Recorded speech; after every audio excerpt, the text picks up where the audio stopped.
Question about book 12. Book 12, the epilogue. It has been written early, you know. It has been written early and not revised by Sri Aurobindo. No, what do you mean hurried? I mean, it was Shevendra didn't do, you see, he wrote it in the early draft of Savitri, which means which around the Arya period, sorry? 1916 to 1919. In that period, there were two sessions.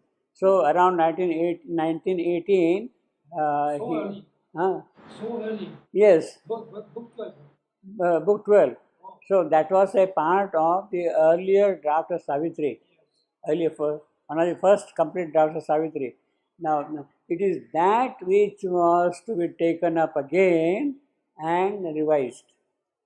That canto, that book, and also the Book of Death, Book 8.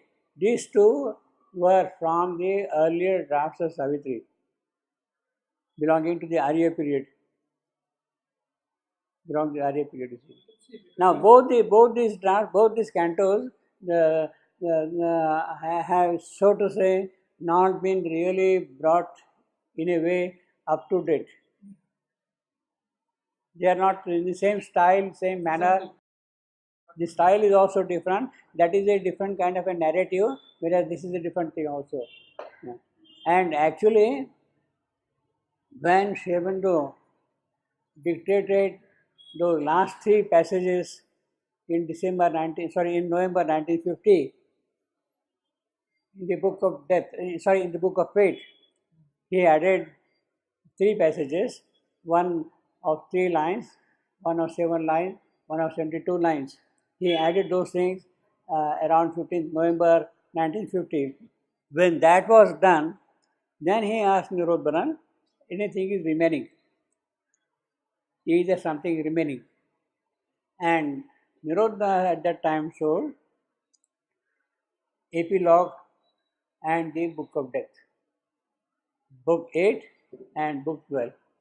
And at that time, Sri Aurobindo said, yes, we shall see about them later. He said, we shall see about them later. And that later was not to come.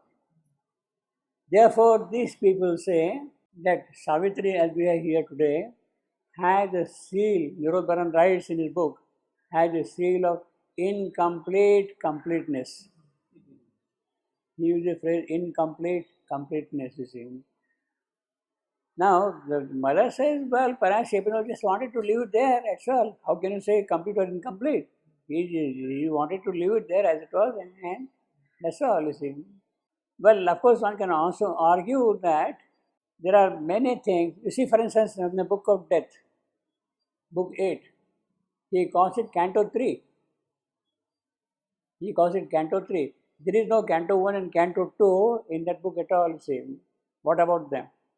Now, this Canto 3, in fact, belongs to the earlier draft where the serial number happened to be 3 for this particular part, and therefore that 3 was retained.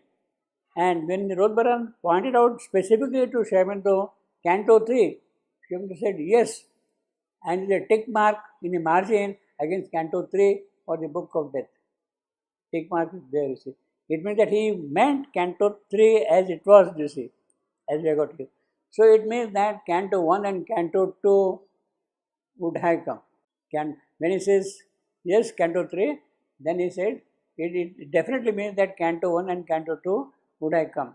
But Sri Aurobindo said that we shall see about that later on, so that later on was not to come. You see. Now, in a certain sense, we can understand why it was so. Because, see, in order to describe that particular part, one of them had to go through the actual experience of death, either mother or Sri Aurobindo.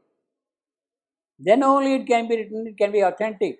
It cannot be simply your imagination, your fancy, or your literary creation. If it has to have some kind of an occult bearing, then it should be the experience lived in death by either mother or Sri Aurobindo. It was not there. Therefore, it was left hanging. kind of thing.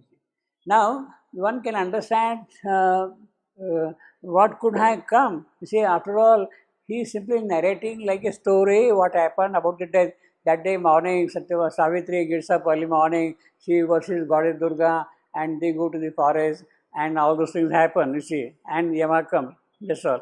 Means as a kind of an episode, as a kind of a story that is narrated there, which is actually the story as we have got in the original story of Mahabharata, Vyasa Savitri.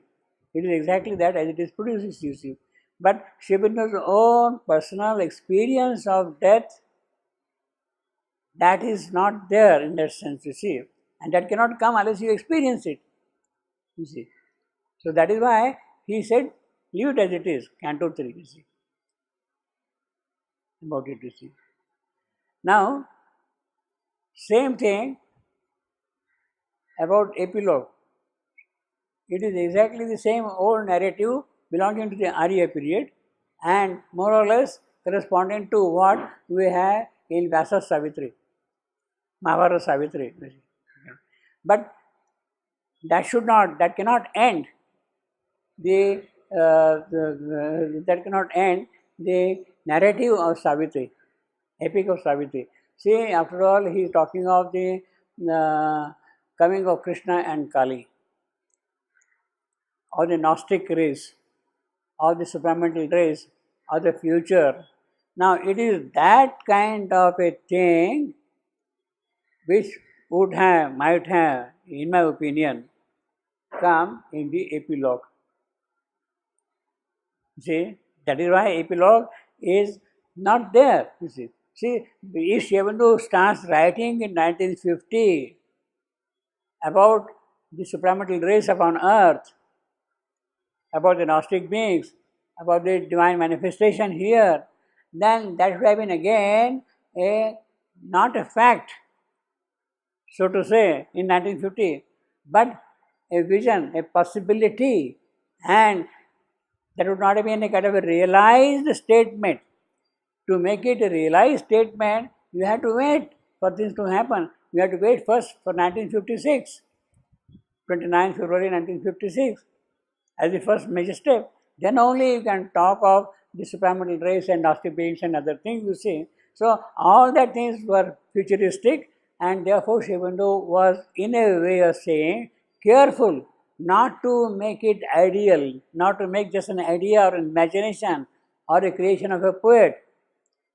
There has to be some kind of a concreteness. In other words, what we have in the rest of Savitri is something which has been actually spiritually, in an occult way, experienced and realized and established. Savitri is a work which has been kind of concretized in the workings of the earth. And therefore, naturally, book 8 and book 12 remain kind of excluded. Obviously. So that way I will say Sri Aurobindo was very particular, very careful. Careful means, well, it's kind of natural to him. What is done is what we have in Savitri. What will happen is futuristic. And I need not write about futuristic things because people say it's imagination, you see, it's a fiction, it is a poet's fancy, like that, you see. So Savitri would have, in that sense, got kind of diluted had it been there, you see. That is one aspect of it. The second aspect is, in one of the letters, at that time Savitri was not that big, it was relatively small. In one of the letters, Sri Aurobindo was mentioning about Savitri running into so many lines and like that, thousands of lines and all that thing. And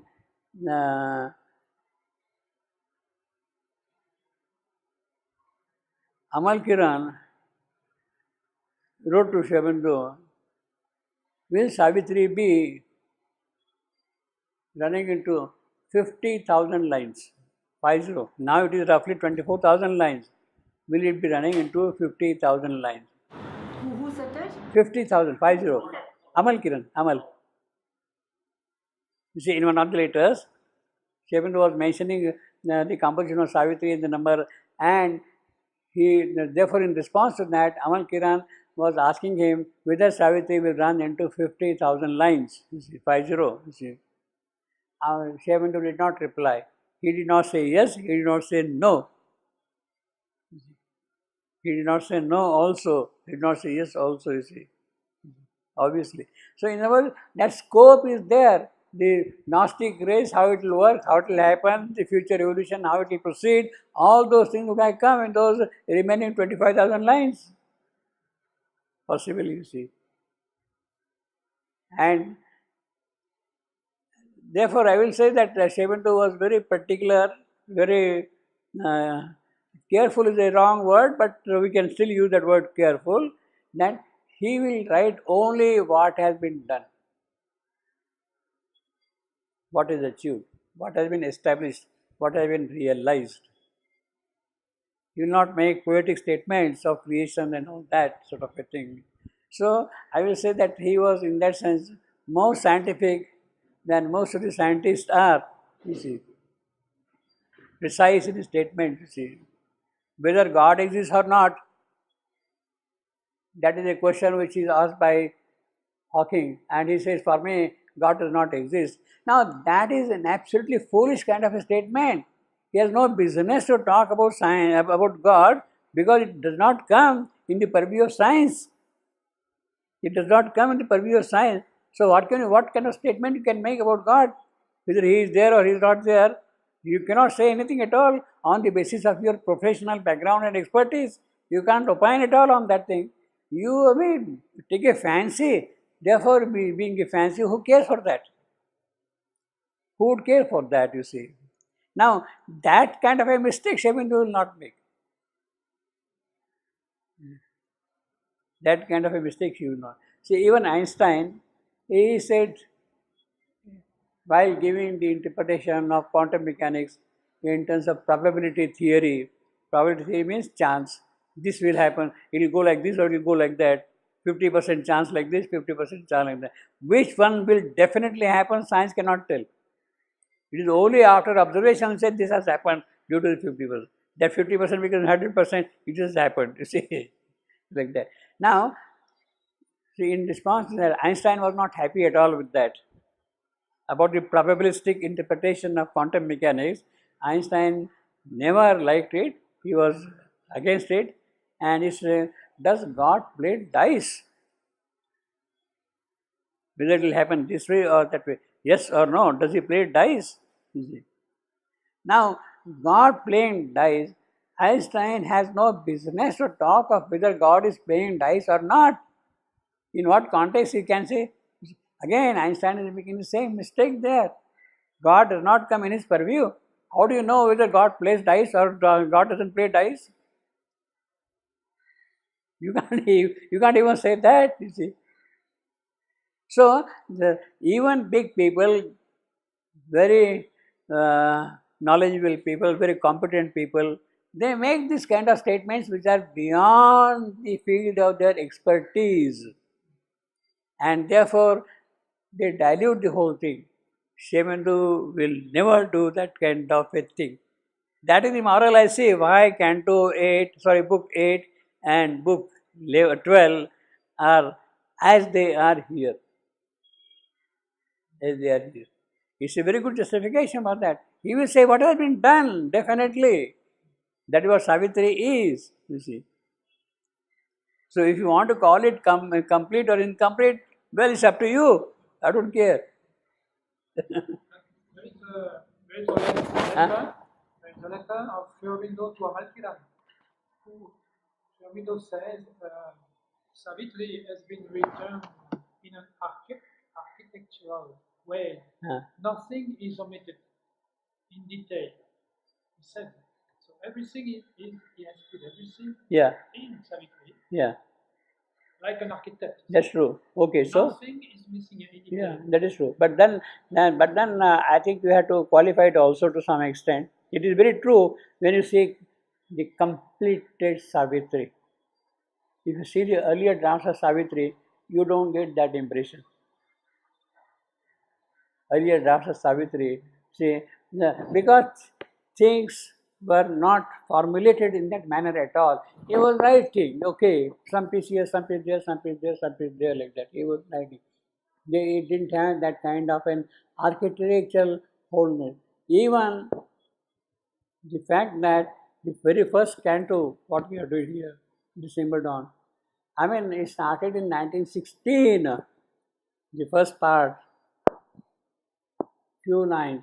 Then it went on expanding, back and forth, back and forth, back and forth. Even 1942, the draft was not complete of December Dawn. Only around 1945, you can see December Dawn as it is in the present form. Now, so when you talk of architectural completeness, at what point of complete time?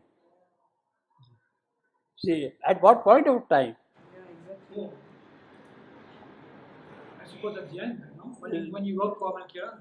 So, it be as a whole, not during those transition periods, because he was experimenting. He says, I use Savitri as a means to climb, to go up and all. As a means to climb, you see. And you are drafting in canto, this first canto, he wrote something 40, 50 times, back and forth.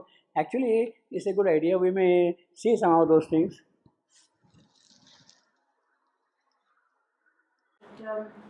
When he wrote December Dawn, Yeah. and you, let's say you take Savitri and you don't know.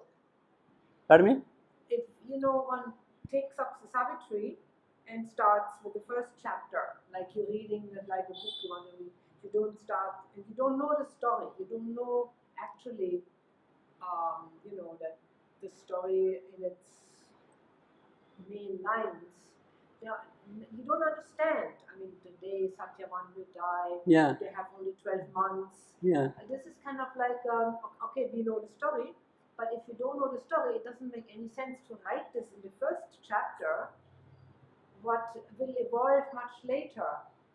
I mean, he doesn't give any summary in that sense where one can see the story of the evolution of Earth is, narrated like that.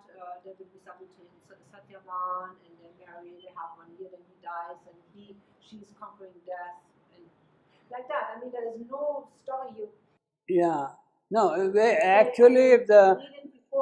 No, actually, the. Huh? He should have. I mean, there should be somewhere. If you want to know the story, read it in the Mahabharata. No, but that background you have to separate. You have to build up yourself. Yeah, but one doesn't. You have to. No, it doesn't. That is why all these supplement, all our books are for that purpose. So to say, you see, but it's not poet's concern to supply you the reading material. The poet's concern is to create a thing of his own vision. In order to see, it is not, see, you have got a textbook for an examination, but the textbook itself is not sufficient many times. So what do? You read supplementary material, there will be the teachers, there will be some other guides who will prepare their own guidelines, and then you go by those things also. I got here a few drafts of Savitri, the first canto of Savitri, you see. This one belongs to the Arya period, 8th, 9th August Arya period. Which year? 1916 to 1919. Right. That period, one of the first drafts, you see. Now, this, at that time, this belonged to what he had called the Book of Love. This part belonged to Earth, Book of Love, and things like that, you see. I will show you some of these the details also. Now here, you can see certain different, in a huge forest where the listening night heard lonely voices and a tread that had no sound for the glad heart of day. But now her phantom cries were not abroad, the panther's eyes glared not, the tiger slept hushed in his lair of jungle or deep grass. See the forest scene. Startling the white-browed night, young dawn awoke. Then, lain in her darker, thoughtful sister's robe, she pushed its friendly shadows from her eyes. and smiling, glad, pure-thoughted care, she arose and let her lucent robe drift over the sky. And Savitri woke also mid the world that opened joyful eyes to life again, and gladly heard the voices and the stir of morning. Not joyfully she rose, but fear awoke with fear and trembled at the dawn. And then, nor knew she wherefrom the dull ache was there, till memory came, opening the bud, a strong sleep-shrouded soul. She looked within and saw the still white statue of pain erect. Within its temple, waiting like a god, daily oblation of her unwept tears. This was the day when Satyavan must die. Now, the seeds of what we have are present here. He says now here, statue, white statue of pain. That is what we have got, 2.35. 2.35.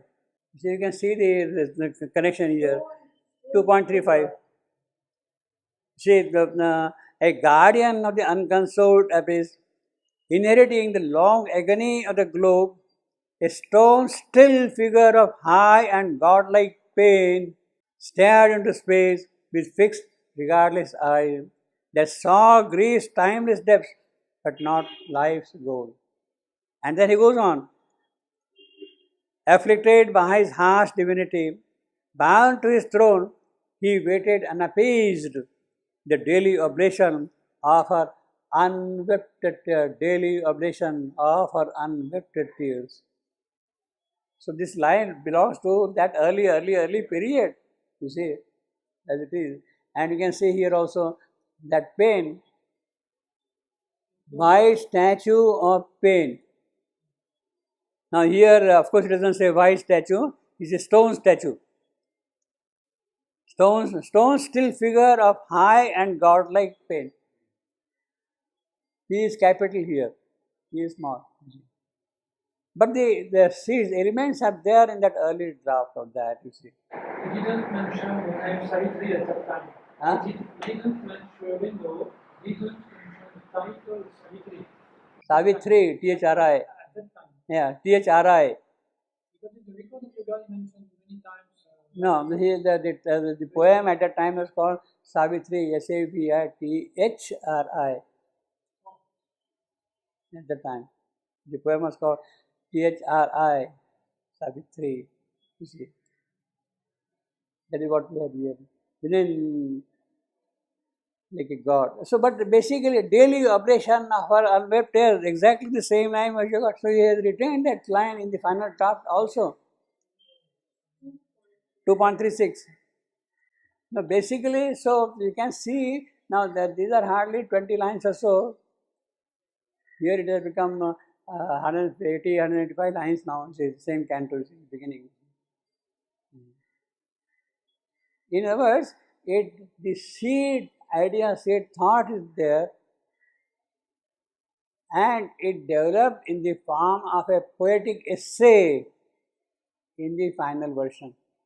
The development of the whole form as a poetic essay. So systematically you describe in a sequence all the events, all the steps through which it has gone through, you see. You describe all those things. So it becomes a kind of an essay, poetic essay, you see. So what we are, so it is that poetic essay, you may say, is the architecture of Savitri. See, here you don't see the architecture, it is a narrative. But he said also that he omitted nothing. He said also that he omitted nothing. Nothing in Savitri. In the final. Yeah. You see now you see here you got the till memory came. 2 points? 3-4. Yeah, that's right. Yeah.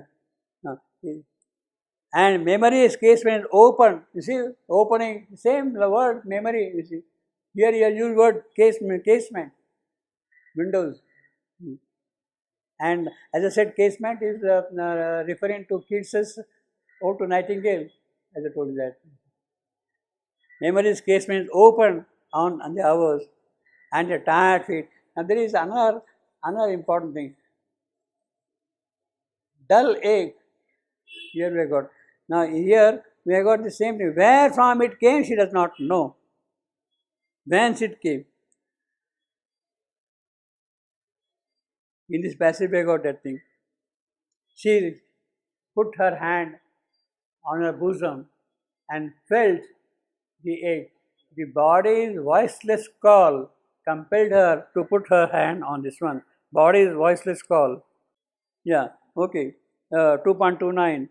Then a slow, faint remembrance, shadow-like mood, and sighing, she laid her hand upon her bosom and recognized the close and lingering ache, dull ache, lingering ache, deep, quiet, old, made natural to his face, but knew not why it was there, nor whence it came.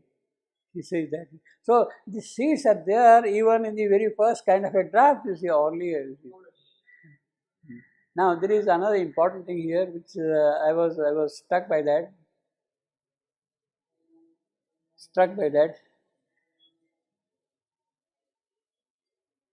Lain in her darker, thoughtful sister's robe.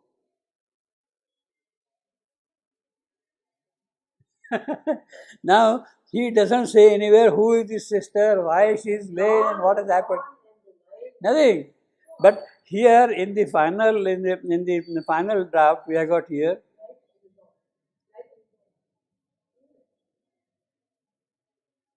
Two point two seven.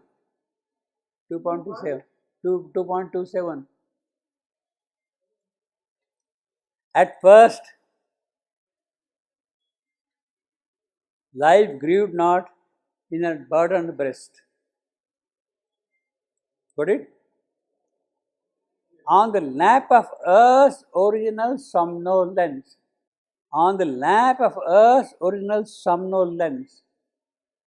Lain in her darker, thoughtful sister's robe. Now, see what a change that has taken place. The line basically refers to this one only. Who is therefore the sister? Earth. If you compare these two drafts, this sister, what we got in 1916, is Earth. And darker thought. Here the phrase is original somnolence.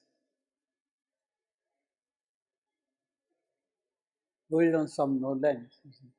So now it is this kind of a poetic inspiration which is lifted up to the most beautiful and luminous occult level. Occult level. Laid in a darker, thoughtful sister's robe. Exactly the same thing. The whole description pertains to that, you see. And then, of course, he says, this line, of course, we know. And Savitri woke also. You see, it starts with, and Savitri woke also. Mid in a world that opened joyful eyes again. That is how the second section begins. The second section, and Savitri again, you see. And Savitri too awoke among these tribes. Now these tribes, he has now kind of elaborated in the final, but Savitri awoke mid a world that opened joyful eyes to life.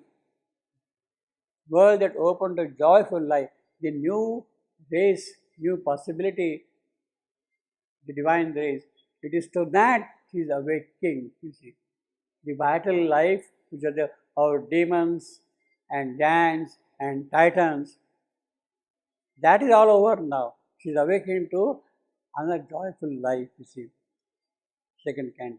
So, you see, even in the very first draft of Savitri, one of the earliest drafts, you see, you have seeds of that thing. But then they have been now kind of opened out fully, and it is that opening out fully gives the architectural completeness to the final Savitri, you see. Final Savitri. See here, I mean, in this very first draft, he says, and Savitri. That is the section of, and Savitri too awoke among these tribes that hastened to join the brilliant Samana's chant. The brilliant Samana's chant. Now there he calls brilliant Samana's voice. In one of the earlier drafts, he calls not chant, brilliant Samana's voice, not chant. And Samana is there in the earlier draft as small s, not capital S. Small s, Samanar. Here we have got capital S in the final. See, Samana's chant in the earlier draft was Samana's call, Samana's voice. In fact, both. In one of the drafts it is Samana's voice, in another draft it is Samana's call. So chant and call and voice we can take as sort of equivalent, you see. So in that sense, how poetry also rose up. I have been using Savitri as a means to climb up the powers of expression. So this is a good example of that, you see. Samana's voice, Samana's call, Samana's chant, all is building up, you see. That becomes very clear, you see. Laying in a darker road, the darker thoughtful. Now this is, I was quite struck with this one. Darker thoughtful sister. What he calls in the final, Earth's original somnolence. You see, suddenly where it has gone, original somnolence. So that is the beauty of Savitri, how it developed. You see, it is a story by itself. Yeah. It is a story by itself how Savitri developed. See, in the earlier part, in fact, there are basically 3 periods. You can say from the Arya period of Savitri, where it was the original narrative which was being described. Then from 1928, 27 or 28, 29 to roughly 1940 or so, that is the second period of Savitri. And the real period of Savitri started in the 1940s, the last 10 years. So it is the consolidation of all these earlier things, what you see in the final draft, the last 10 years of that thing. Now that is something important also. It means that all the experiences of spirituality which he had gathered in him, they have been put in Savitri. Last 10 years. See, suppose had he published in 1920 this draft, you would have missed all those things completely, you see. You would have missed all those things completely. Yeah, 3 phases here. So I will say the final definitive period of Savitri are the last 8 or 10 years. Last 8 or 10 years. 1942 to 1950.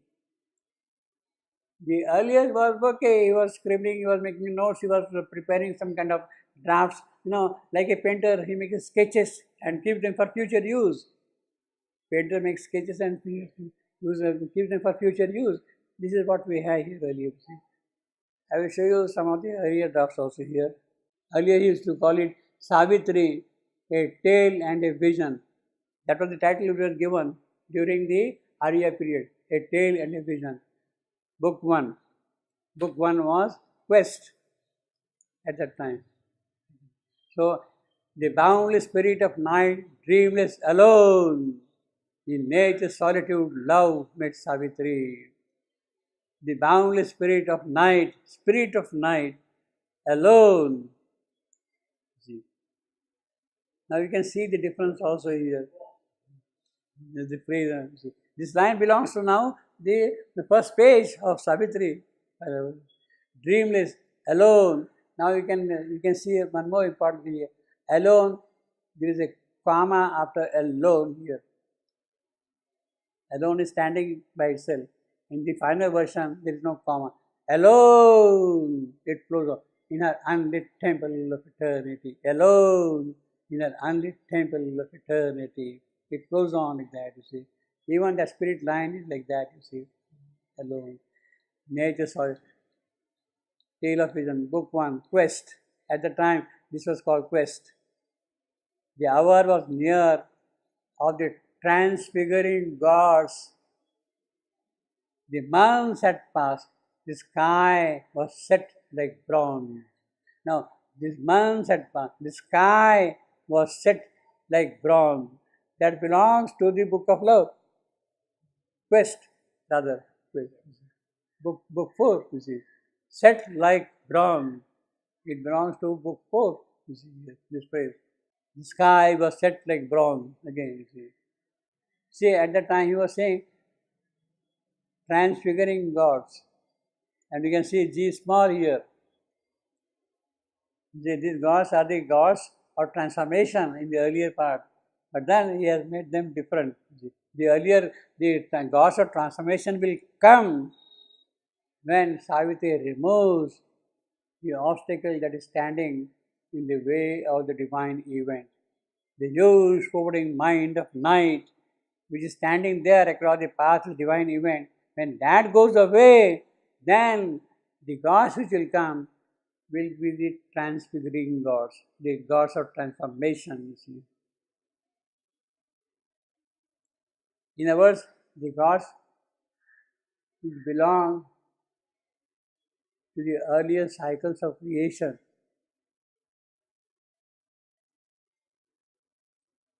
have a limitation in the sense that they cannot bring about transformation. They have a limitation. The gods which belong to the earlier cycles of creation, they have a limitation. No power, no capacity, no ability, so to say, to bring about transformation. That will happen when Savitri opens the doors after removing the mind of night across the path of the divine event. Then the gods which will come, they will be the gods of transfiguration. The same gods? Same, we don't know. If they want, if these gods want, if these gods want, if they want to participate, yes. Otherwise, new gods will come.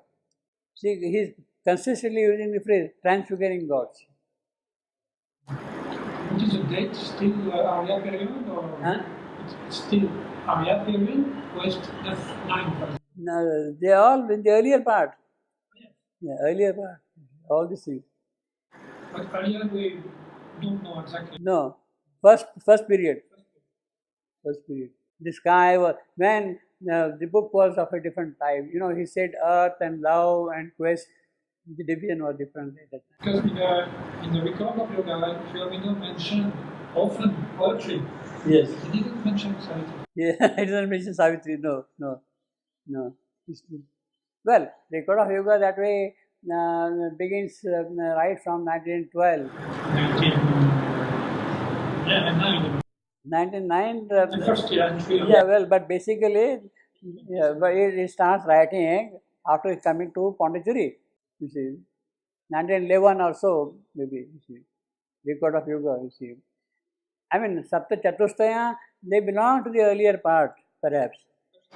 In Pondicherry. Pondicherry, exactly. All those things. So, now that is much before Savitri was envisioned.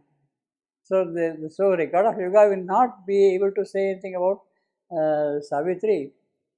The record of yoga But cover 99 up to 1927. Yeah, Up to 19. That is why you have got in book 3, Canto 4, the dragon, the sphinx, the knight, the rock, you see. And that thing in record of yoga belongs to 1927. That belongs to 1927. So when Shivandu mentions in book 4, Canto 4, the dragon, the sphinx, the knight, rock doesn't say, but understood, rock. It means that that particular canto was written after 1927. Obviously, it belongs to the second period, in fact, the book of Divine Mother. Now, you see, it was a moment when the gods awake. It was not the hour. See, it was a moment when the gods awake, you see. Then it was the hour before the gods awake. Now it is coming closer to the final, you see. In Savitri, there are so many times hour. Yeah. That's how it is the final version now. And now even this one later on, this G became capital in the final. Yes. But now it's the final version. Yeah. It was, and again you see that line continues. You see, it belongs to the quest. Let us read that part. The sky was set like bronze. 100.14. 100.14. Last line of Canto 4, Book 4. The spring winds failed. The sky was set like bronze. So there he uses that line there. Yeah. Very long in the quest. Now, see, now it was the hour before the gods awake. And here's also the tiger. Yeah. See, one line earlier, the tiger is there in the jungle. Ah, there. The very first copy dated 8-9th August 1916. In a huge forest where the listening night heard lonely voices at the trade. This is 1916, no? 8-9, 1916. We can see the similarities. Laying in her darker, thoughtful sister's robe, what we have seen just now.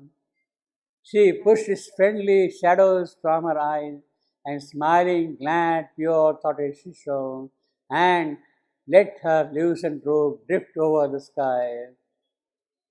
And that becomes now a little different. Well, it goes on like that. Then thoughtful turned to her immortal work. That is exactly the line what I got here. See, the gates of pearl ajar or mysteries were in opalescent hinge. The gates of pearl ajar or mysteries swung wide into shimmering opal realm. See, we have changed the construction now finally. Now we can see what kind. This was the earlier draft of Savitri. You see here you can see clearly the Savitri Part 1 Earth. Even in 1936, he called it Earth. The Book of Birth. You see, it belongs to Book of Birth. What we got now is Book 4, you see. In that, it was the hour before the gods awake. You see, it belonged to that earlier, you see. And this earlier draft was typed by Amal Kiran. Means this typescript is in Amal, by Amal. In 1930, this typescript, what we have got here, type. The typescript is, the typing was done by Amal at the time. Sri Aurobindo used to send him certain passages privately to Amal, and Amal used to type them and give them back to Sri Aurobindo. So Sri Aurobindo used one of the type scripts for making changes and revising. Now you can see, yeah, the best of the whole thing. In terms of foreboding. Oh, yeah, well, some of these things are there. Now you can see exactly. He has made certain changes, transposition, all those things are there. What should come here, arrows back and forth and all that, you see. The opening of the 1936 version of Savitri, this is 1936, copied, typed by Amal Kiran and revised by Sri Aurobindo, completely spoiled by Sri Aurobindo. And he said that, I'm sorry I had to spoil your neatly typed script, you see, revised by Sri Aurobindo. Then comes another version. It was the hour before the gods awake. Now this is the column of the first page of a 1944 manuscript. 1944, he is handwriting. Even that in 1944, he revised and changed and added lines in the margin, back and forth, you see. So the architecture is a difficult word. It must have been very difficult for... You see how complex the whole thing is. Yeah, very complex, difficult to read. Yeah. 1940. And then Even in 1944, 1945, on chit-pad, when his eyesight had become very dim and Nirod Baran was taking the dictation on chit-pad, small pieces of paper, he scribbled lines on the first. This is the last handwritten copy of the symbol dawn around 1945. 1945. You see, so how it went on, starting from 1916 to 1945.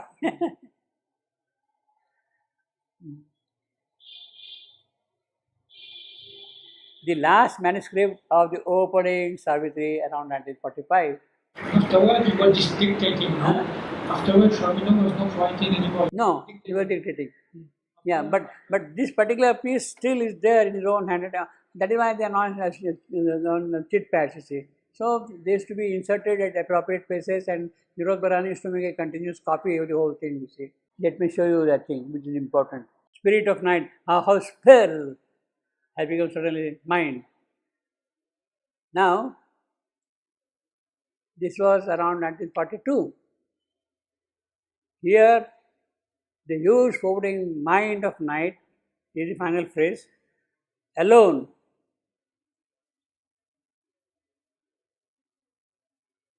In this script, there is a comma after alone.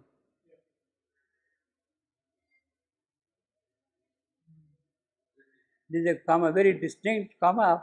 There is no comma in the final. Exactly. But it fits there. There is no comma in the final. So it becomes enjama. The line is overflowing. The huge floating mind of night, alone in her unlit temple of eternity. That line is not there. Alone in her unlit temple of eternity. No. That line is not here in this draft. Here we have no. Pardon me? Here we have no comment. Absolutely not. No, but then there is a line after that. The line after that is There is missing. a line after that. Alone in her unlit temple of eternity. Yes. Which is not here. Which is not here. See how poetic technique also changes. Alone in her unlit temple of eternity. Lay stretch immobile is there, of course. He had inserted a line, removed the comma, inserted a line. This is 1942, you see. What about overmind poetry? Huh? Is it, according to you, overmind poetry? Not all. Not overmind. Not all overmind. No. Not Savitri, not throughout overmind. You have a general overmind influence perhaps, but overmind lines are relatively fewer. So there is a variation of. Yeah, I mean, you have got you see what he calls the overhead poetry. Overhead poetry. Overhead, higher mind, illumined mind, intuition, and overmind. Now, overmind lines are relatively few. In fact, that is what we have got in section 2. Near to us, intimate with heaven, earth's whiteness, intimate with heaven. We'll see that thing shortly, you see. Higher mind, illumined mind, then intuition, and then overmind. Overmind is the mantra. The raven, indivisible atom, omnipotent, that line I was telling you. That is pure mantra. The raven, invisible atom, omnipotent, you see. Powerful lines like that. Those lines are pure. So you can see now the that spirit of mind, how changed, the whole thing has changed completely, you see. So I think both the poetic expression and the updating of his yogic achievements is what we have as Savitri continues. Savitri is progressing, means he is kind of updating his spiritual realization and achievements. The siddhis which have been established, those are kind of updated as this composition of Savitri is also proceeding. Can you give us a few examples of overmind passages? Just. Yes. Okay, let us read from 3.26 onward. There was her Trama's radiant prologue lived. her dramas, radiant prologue reviewed. He uses the word prologue. Means he is going to describe this is what is going to happen on the destined meeting place. The also going to be the destined place for Satyavan's death. You see. Prologue reviewed. A spot for the eternal state on earth where Satyavan's death is taking place.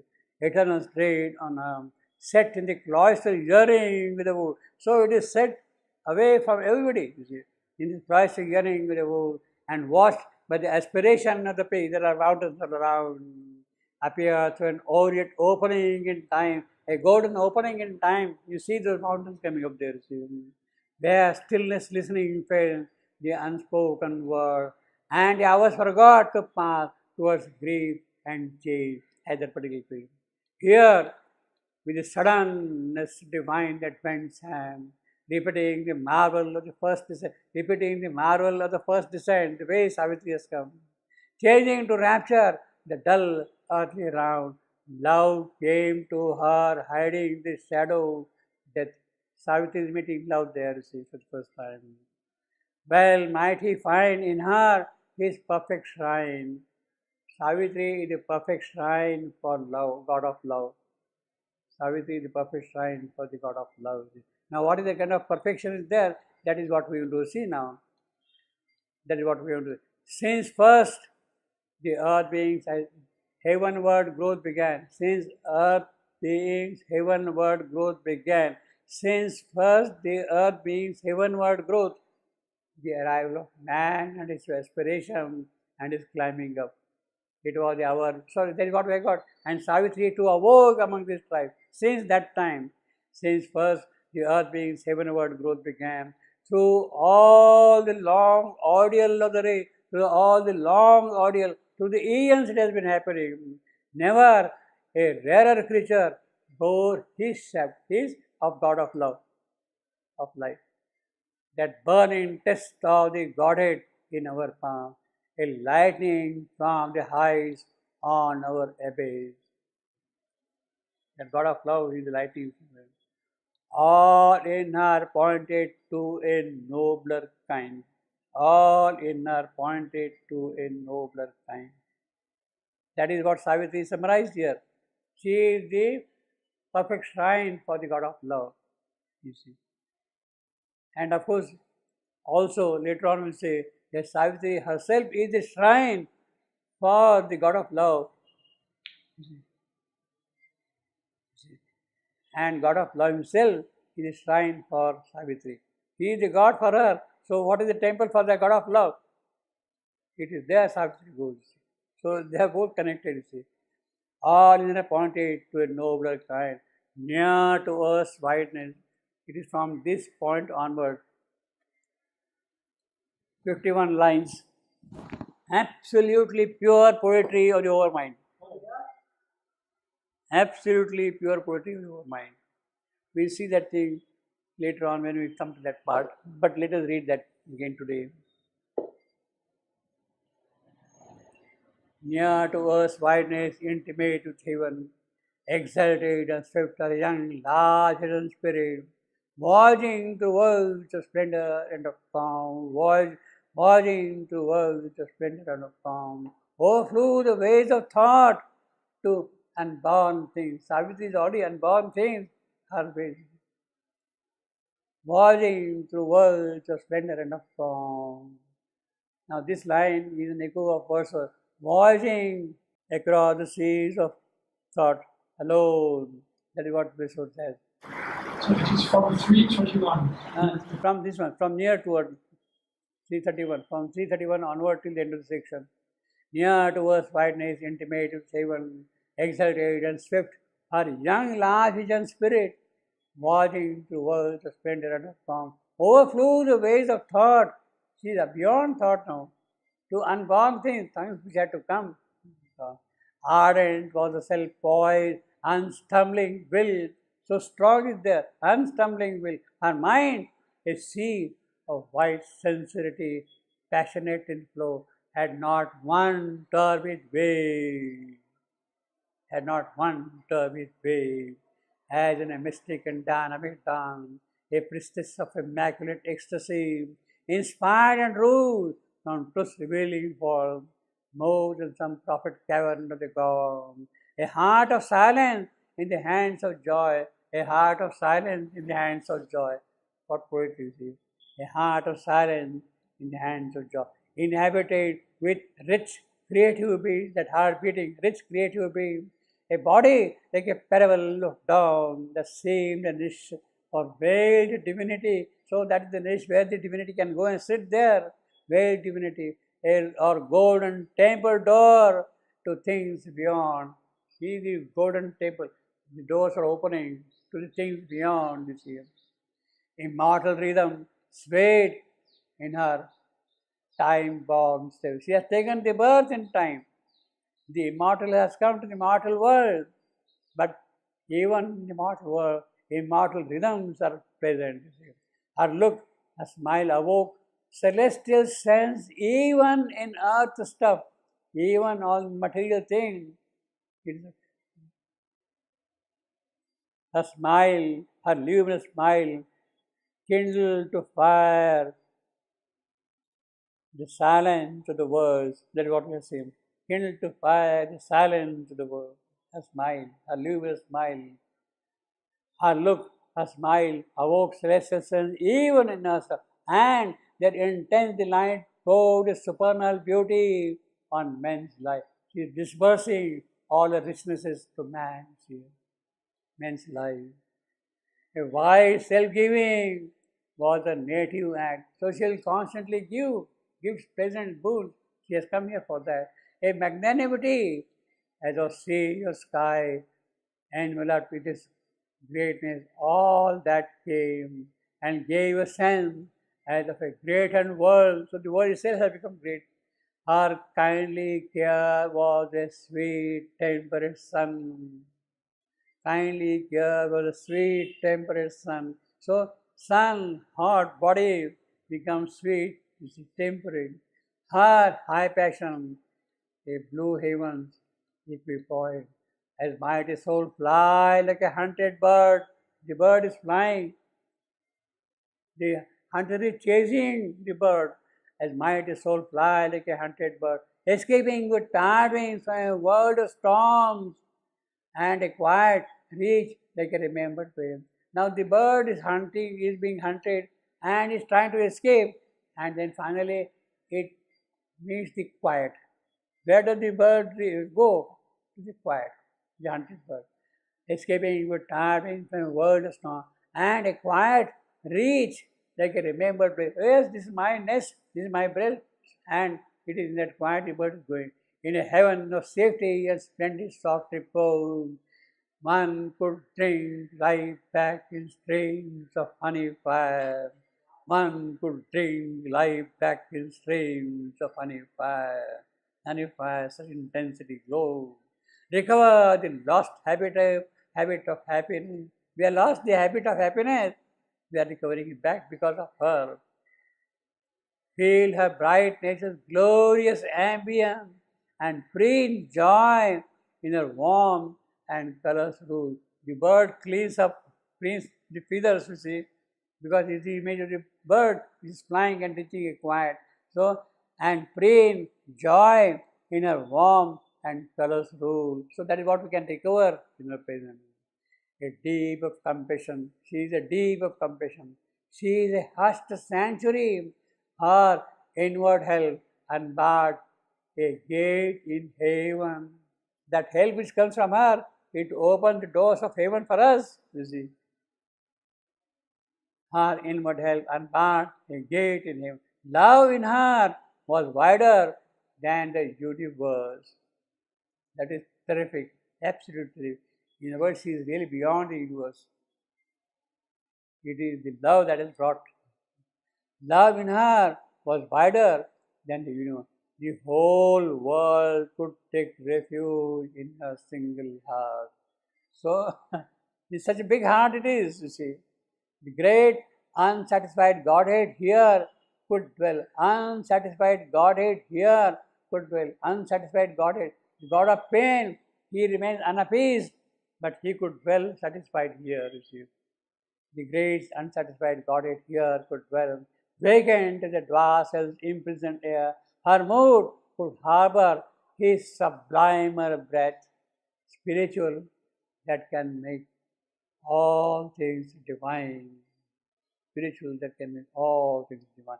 All the littlenesses, smallnesses, pettinesses, they acquire the divine quality when you are in contact with her. Spiritual that can make all things divine. For even her guns were secrecies of light, even the hidden parts of her, the depths of her were secrecies of light. At once she was a stillness and a word. At once she was a stillness and a word. She is at once passive Brahman and active Brahman.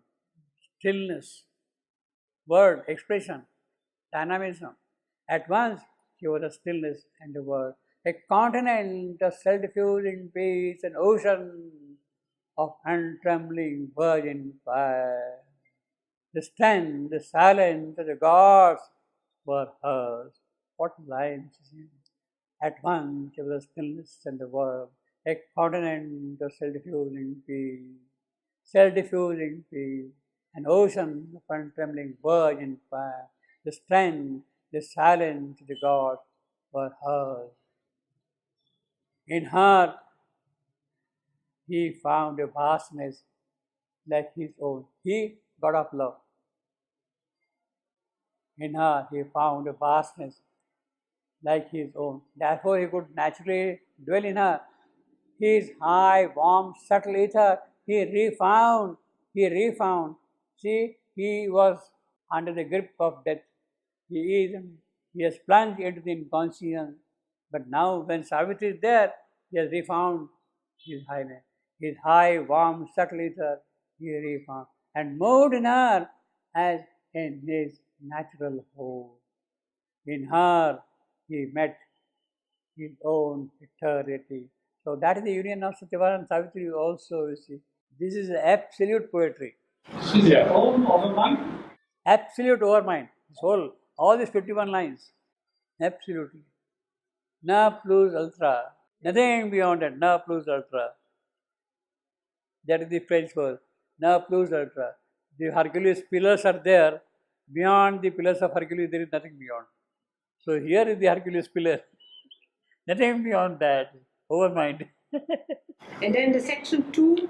Pardon me? Then no mournful line had barred. Yeah, well, I mean, then it because then now it comes to another story. He had described the character of Savitri. Okay, now the overmind stops. He met his own eternity. Yeah, this is no up to here, up to 342, overmind.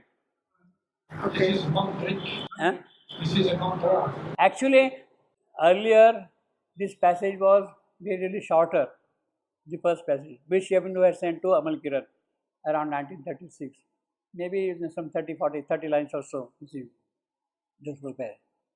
Then it got expanded and became 51 lines. And you said it is one trick, no? Huh? You said it is mantra. Yes. Trick. You can see the power it comes out. When you read it in that manner, you see something happening to you differently. That is the mantra. That is the mantra. That is the mantra. See? There are many others. There are a few more passages like that. Okay. But as a sustained long passage, this is unique.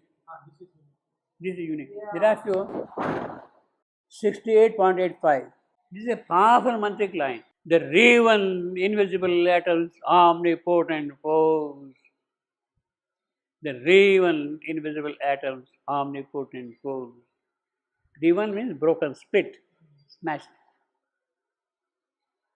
When the atom is smashed, the force which comes out, he described in the occult manner. The Revan, see, this is a mantric line. You can see the difference. And nature's plastic and protein change, and strong with the death to slay or to create, the Revan, invisible atoms, omnipotent force. You can see the power of the line, the alliterations of V's and R's, and the meter also, the Revan. It is I am, anapes, anapes, 4 anapes. It is a line with 14 syllables. This line is overmind? Absolutely. Absolutely. The Revan, invisible atoms, omnipotent force. Only that line. Huh? Only that. Only that. You can see the difference. Exactly. To become You can see the difference. See the previous line, see the line after that. You can see the quality of poetry. You can see the quality of poetry different. It's a big difference. No, you don't see. You read it aloud and then you feel the difference. These lines have to be read a little aloud to feel the power also. The sound power starts directly acting on the physical. On the physical. That is the mantra. On the physical. The raven, invisible atoms, omnipotent foe. See the golden breed, the wonderful fire. See, that is another kind of poetry. See the golden breed, wonderful fire. That is lyrical. But still mantric, it is still overhead. So like that, I think we'll have a separate session. We have to discover. We have to read. We'll have a separate session on the poetry of Savitri. We'll have a separate session on poetry of Savitri sometime.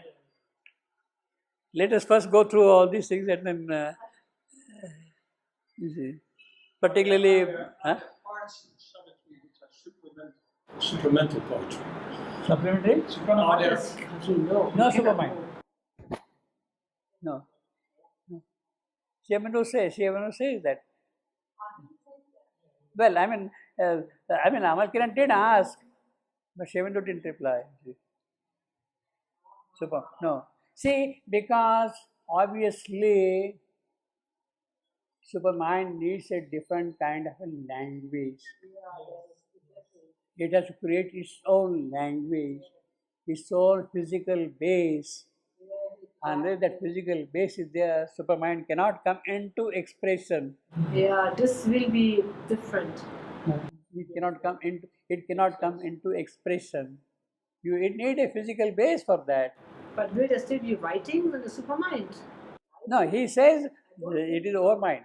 The entire overmind. In the supermind, there will not be any. Supermind, see, you need a physical base for that.